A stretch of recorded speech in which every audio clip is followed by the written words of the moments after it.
Welcome back to the channel, everyone. And in today's video, we will be doing Advent of Cyber 2024, Day 12, web timing attacks. And I'm not going to speak too much, so let's dive right into this.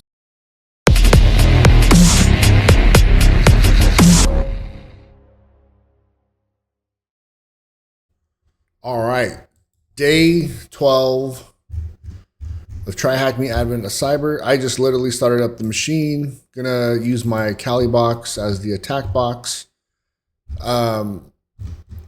This is gonna be involving Burp Suite, so some web app hacking, pen testing, whatever you want to call it.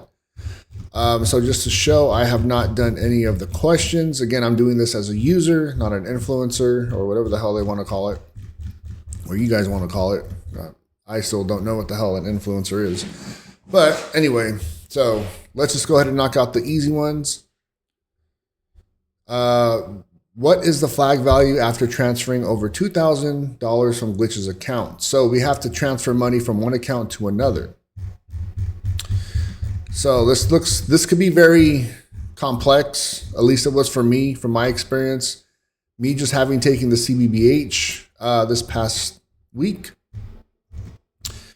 As you guys know that have watched my, Have you guys know that have watched my videos, that is weird. Web is my focus for next year, web and API, as well as cloud. So I am really, that is weird. What the hell happened? Okay, there we go. Really trying to get through this and learning stuff, learning all the different tools in Burp. The Burp extensions, learning how to utilize all those. There is a ton of them. I do have two different licenses of Burp Pro. One is my own, and then also one is from work. However, finding out that I didn't even need to buy one.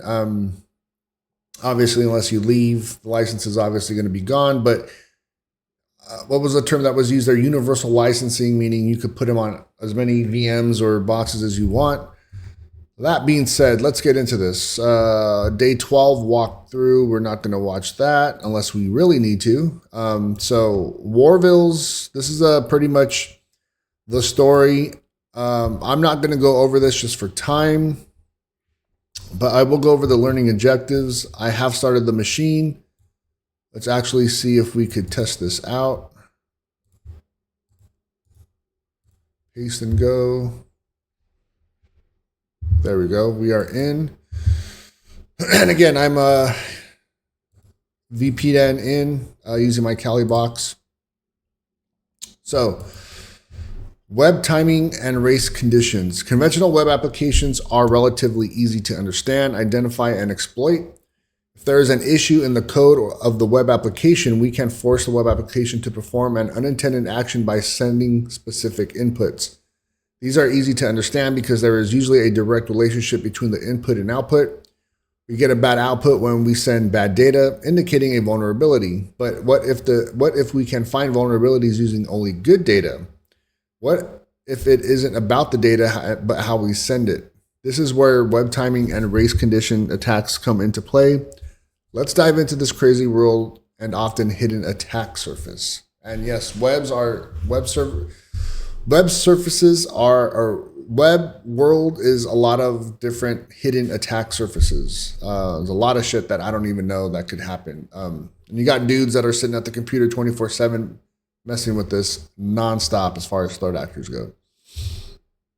So again, I'm not going to go through all this. If you are new and need understanding, because web can be confusing for most, and at least it was for me. So please go through it, have an understanding, utilize YouTube, ChatGPT, especially if you're trying to get into offensive security, web application pen testing, vulnerability, stuff like that. You're going to have to know this stuff in and out. The rise of HTTP2. It was created as a major update for HTTP. The protocol used for web applications. While most web applications still use HTTP 1.1, there has been a steady increase in the adoption of HTTP2, as it is faster, better for web performance, and has several features that elevate limitations. However, if implemented incorrectly, some of these new features can be exploited by threat actors using new techniques. So if this thing isn't configured or properly installed, you're going to have some big vulnerabilities. So make sure it is done correctly. And then once you have it implemented, before released into the wild, make sure you conduct a good, thorough pen test. Now, here we goes the timing. It's going to go over the seconds, milliseconds. So typical timing attacks. Timing attacks can be different, or Jesus Christ, it's so early in the morning. 6:52 CST. Timing attacks can often be divided into two main categories. Information disclosures and then race conditions. For the rest of the task, we will focus on race conditions. We will take a look at time of check to time of use. Talk to, flaw. Let's use this example to explain this as shown in the animation below. So, time, request 1, request 2. I've never heard of this one myself. Now that you understand the basic concepts of related to race conditions, let's explore how the vulnerability occurs in a real-world scenario. For this, we'll take a look at an example of Warville banking application hosted on, we already launched that up. This application allows users to log in and transfer funds between accounts. Let's open up our Burp. Oops.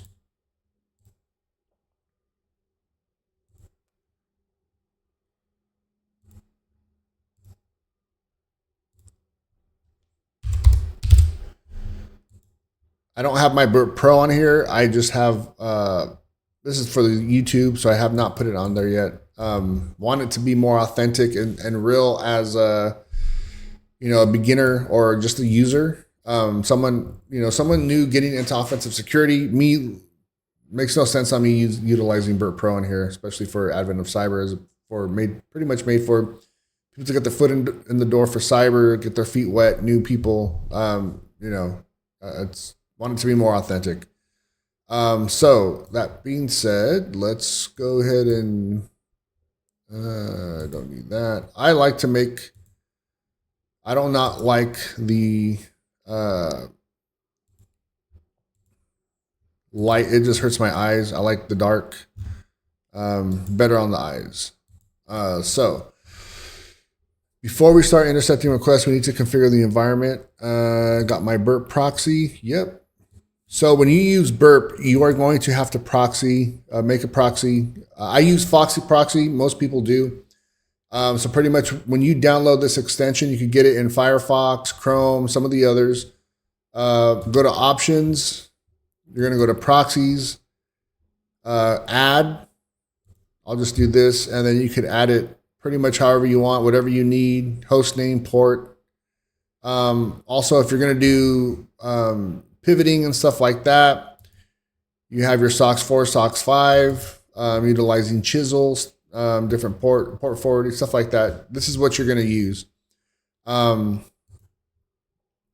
I believe it's going to pretty much walk you through Burp, the whole process and setup. Let's see. I don't know if allow Burp's browser to run without a soundbox. Okay, yeah. So make sure you download. I guess did it do a web one before? I don't remember. But make sure you're going to need this Firefox or Foxy Proxy, and make sure you have your port 8080 configured with Burp. So let's get down to it. You guys can read this to set up your Burp however you want. And also there's other, obviously, YouTube videos, Medium blogs, etc. on how to do this setup. So once you browse for the URL, requests are intercepted and seen under the proxy. So we're going to do that. Open Burp. We are going to Proxy tab, intercept on. Before I even hit the web tab to intercept it, I got to turn on my proxy. Now I'm going to go back here. So what I'm going to do, wait a couple seconds, enter. Now Burp picked it up, forward it, got it right here. So let's go back down, application scanning. As a penetration tester, one key step in identifying race conditions is to validate functions. Okay, so pretty much what this is going is we're seeing how the app works, validating functions on logging in, credentials, how the app utilizes that in the back end, and seeing what we could do as far as exploiting those. So we got 110 tester. So now we're going to log into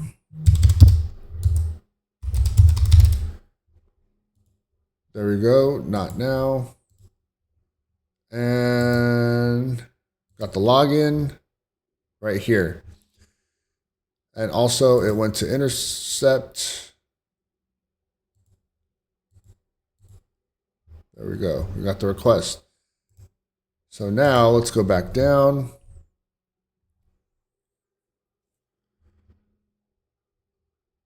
You will now see two functionalities: log out, which probably does not involve simultaneous attacks. The next is fund transfer, which includes deducting funds from the account and adding them to another account. As a pen tester, this could be an opportunity for an attack. We will see how in detail as a pen tester you can test and exploit the vulnerability. So this pretty much goes over verifying the fund transfer functionality, and click on the transfer button as you will see the following messages. Now let's review funds under HTTP post. All right, so log in. Going to turn this off and log in. Hopefully it went through.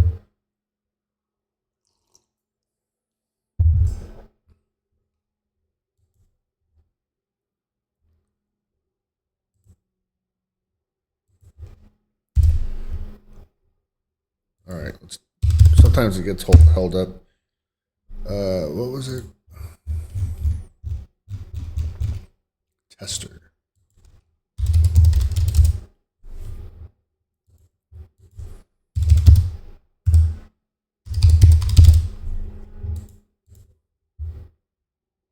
There we go. Now we're going to turn back our proxy.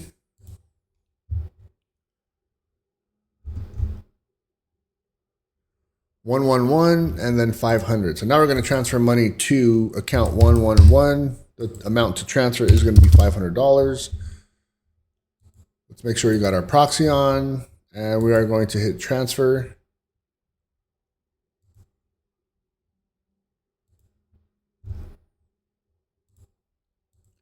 You got it right here. So we captured account number 111 and the amount we are transferring, 500. So it's going to come up as a post/transfer. Let's go ahead and go back and click on the transfer button. You should see the following message. Enter. Oh, okay. So let's go back and disable. I don't think you were supposed to request it. Or all right, let's do that again. 111 500. Transfer. Okay, we got that. Yep. Now let's review the HTTP post history and proxy tab. Transfer. Okay, so we got that right here. 111 and the amount of 500. So we're going to send this to repeater. So you're going to go right click, send to repeater. Go to the repeater tab. Now it's here. Okay, navigate to the repeater where you'll find the post request that needs to be triggered multiple times. We can change the account number from 110, the amount value from 500 to any other value a request is shown. All right, oops.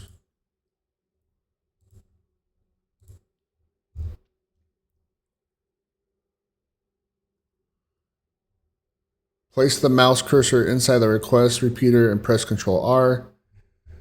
All right, so let's go here. Control, I've never done this before, so this is new for me as well. Control R.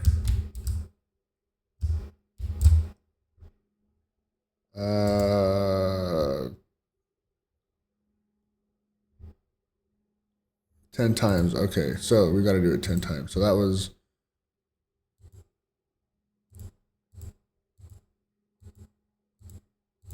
So we got 6 more. All right, now we got 10.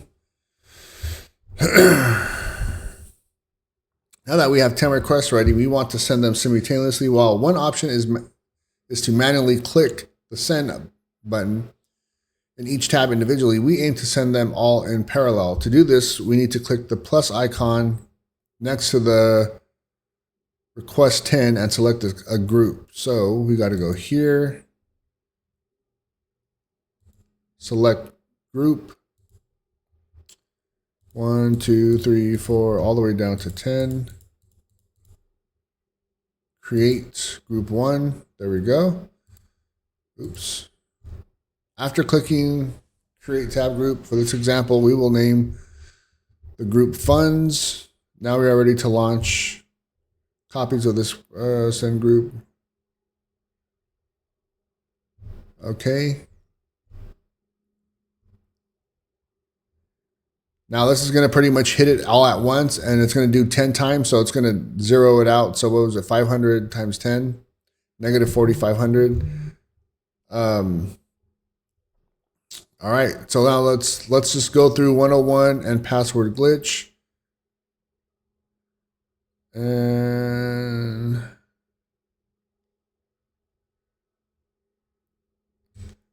all right, so we're going to log out. 101, we're going to log in as glitch, and I think I have to, not now. Okay, so we're logged in as glitch. We're going to clear these out. We're going to get a new one. Proxy, let's clear this just to keep it clean.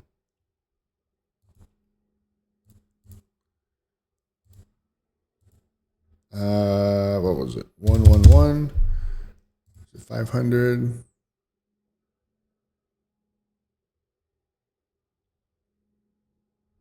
$2,000. Okay, so now we got to put our burp. And there we go. We got the request. Transfer sent to repeater. Let's go ahead and control R. 1, 2, 4, 5, 6, 7, 8, 9, 10. Now we are going to hit the plus tab, add group. We'll name this glitch funds. Oops.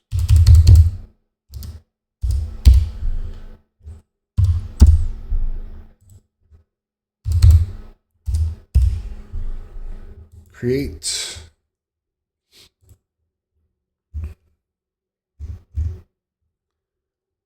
And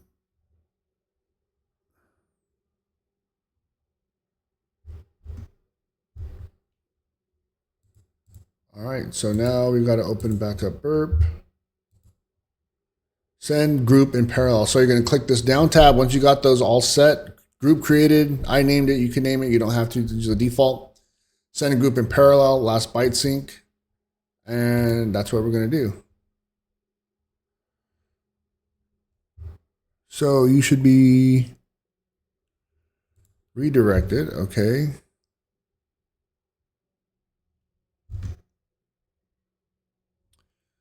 So now let's take a look. There's a couple different ways we can utilize this as I learned from the CBBH. So let's check out the rendering, see what we get.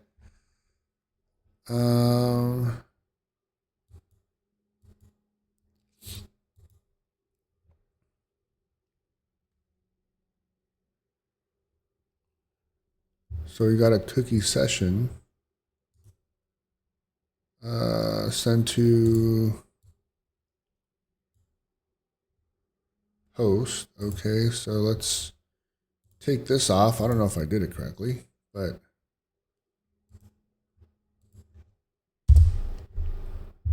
there we go. We got it. Won the race 007. Let's copy this. And hopefully this is the right flag. That is it for the video, everyone. day 13 and day 14 coming up soon. And also, once day 15 is out, I'll be doing that later this afternoon or this evening. That being said, that's it for the video. See you on the next one.